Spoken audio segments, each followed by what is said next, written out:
વડોદરા જિલ્લાના શિનોર તાલુકાના સાદલી ગામે આદિવાસી સમાજ માટે ગૌરવપૂર્ણ ક્ષણ સર્જાય છે. ડોક્ટર બાબા સાહેબ આંબેડકર અને ભગવાન બિરસા મુંડાજીની પ્રતિમાનું ભવ્ય અનાવરણ કરવામાં આવ્યું હતું. આ પ્રસંગે આગેવાનો અને મોટી સંખ્યામાં આદિવાસી ભાઈઓ બહેનો હાજર રહ્યા હતા. શિનોર તાલુકાના સાદલી ગામે આયોજિત આ કાર્યક્રમમાં પૂર્વ કેબિનેટ મંત્રી ગણપતસિંહ વસાવા, આદિવાસી આગેવાન પ્રફુલભાઈ વસાવા તેમજ કરજણના ધારાસભ્ય અક્ષય પટેલ સહિતના મહાનુભાવો ઉપસ્થિત રહ્યા હતા. કાર્યક્રમ દરમિયાન પ્રતિમાઓનું વિધિવત અનાવરણ કરી સમાજને એકતા અને ગૌરવનો સંદેશ આપવામાં આવ્યો હતો. આ અવસરે ગણપતસિંહ વસાવાએ જાહેર મંચ પરથી વિરોધીઓ પર આડકતરી રીતે ટીકા કરતા જણાવ્યું હતું કે જે સમાજ પોતાના ઇતિહાસને ભૂલી જાય છે તે સમાજ આગળ વધી શકતો નથી. તેમણે વડાપ્રધાન નરેન્દ્ર મોદીના કાર્યની પ્રશંસા કરતા જણાવ્યું હતું કે ગુજરાતમાં આદિવાસી સમાજ માટે અનેક મહત્વપૂર્ણ નિર્ણય લેવામાં આવ્યા છે, જેમાં લાખો એકર જંગલ જમીન આદિવાસીઓને આપવામાં આવી છે. તેમણે વધુમાં કહ્યું કે સોશિયલ મીડિયા પર દેખાવા કરતાં વાસ્તવિક કામ કરવું જરૂરી છે અને નકલી મસીહાઓથી સાવચેત રહેવાની જરૂર છે. સાથે જ ભગવાન બિરસા મુંડાના જન્મદિવસને આદિવાસી ગૌરવ દિવસ તરીકે ઉજવવાની જાહેરાતનો પણ તેમણે ઉલ્લેખ કર્યો હતો. આ સમગ્ર કાર્યક્રમ ઉત્સાહ અને ગૌરવભેર માહોલમાં પૂર્ણ થયો હતો, જેમાં મોટી સંખ્યામાં આદિવાસી સમાજના લોકો હાજર રહી કાર્યક્રમને સફળ બનાવ્યો હતો. રિપોર્ટર રાહુલ પ્રજાપતિ. આજે વડોદરા જિલ્લાના સાદલી મુકામે અહીંના સર્વ સમાજ દ્વારા ડૉક્ટર બાબા સાહેબ આંબેડકરની જન્મ જયંતિનું ખૂબ સારા પ્રમાણમાં આયોજન કરવામાં આવ્યું હતું. અને આ શુભ પ્રસંગે આજે આદિવાસી સમાજના લડાયક અને આ દેશના સ્વતંત્ર સેનાની, આ દેશના નેતા, આ દેશના ક્રાંતિકારી યોદ્ધા બિરસા મુંડાનું મૂર્તિનું અનાવરણ થયું છે. આજે અહીં ડૉક્ટર બાબા સાહેબ આંબેડકરની મૂર્તિનું પણ અનાવરણ થઈ રહ્યું છે.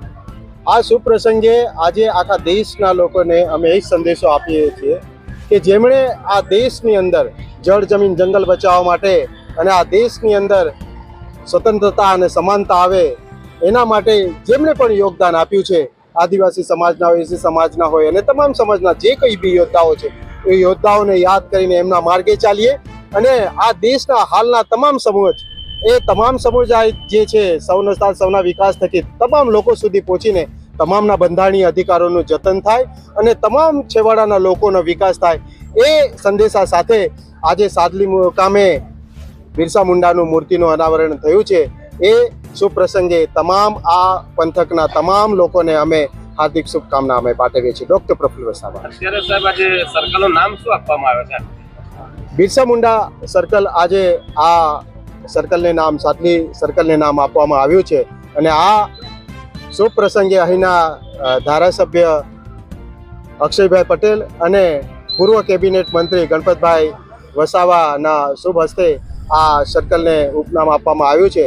તો આ સર્કલને અને બિરસા મુંડાને આ સર્કલને આજથી ખુલ્લું કરીએ છીએ અને આ વિસ્તારના તમામ લોકો અહીં આવીને પ્રેરણા લે અને એમના જે જીવનના સંદેશો છે, આ સમાજ માટે લડવાનો, છેવાડાના લોકો સુધી લડવાનો, જળ જમીન જંગલ માટે લડવાનું, એના માટે આ સર્કલનું આજે બિરસા મુંડા સર્કલનું નામ જ્યારે આજે ડિક્લેર કર્યું છે, તો આ શુભ પ્રસંગે અમે તમામને શુભકામના અમે પાઠવીએ છીએ. મિત્રો, આજનો દિવસ એ આપણા સૌના માટે ખૂબ ઐતિહાસિક દિવસ હોય છે, કારણ કે બંધારણના ઘડવૈયા મહામાનવ કહી શકાય, ભારત રત્ન એવા ડૉક્ટર બાબા સાહેબ આંબેડકરજીની આજે જન્મ જયંતિ છે.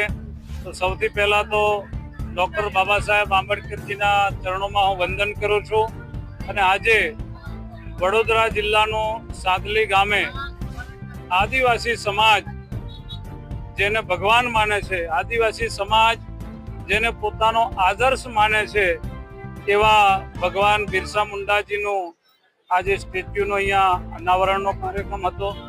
આ પ્રસંગે આ વિસ્તારના ખૂબ જાગૃત ધારાસભ્ય શ્રી અમારી સાથે ઉપસ્થિત હતા, સંગઠનની ટીમ અને સમગ્ર વિસ્તારમાંથી હજારોની સંખ્યામાં અહીંયા આદિવાસી સમાજ ઉમટી પડ્યો હતો.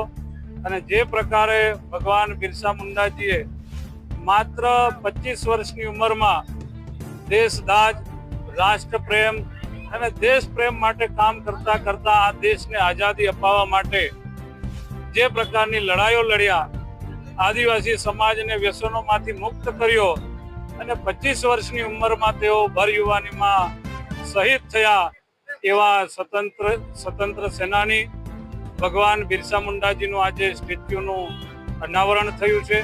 ત્યારે આદિવાસી સમાજ માટે આ ખૂબ ગૌરવની બાબત છે. અમારા સમગ્ર આદિવાસી સમાજ, આ વિસ્તારના ધારાસભ્યશ્રી અને સરકારી તંત્રોને પણ આ ચોક ભગવાન બિરસા મુંડાજી માટે ફાળવ્યો એ માટે બધાનો હું ખૂબ ખૂબ આભાર માનું છું.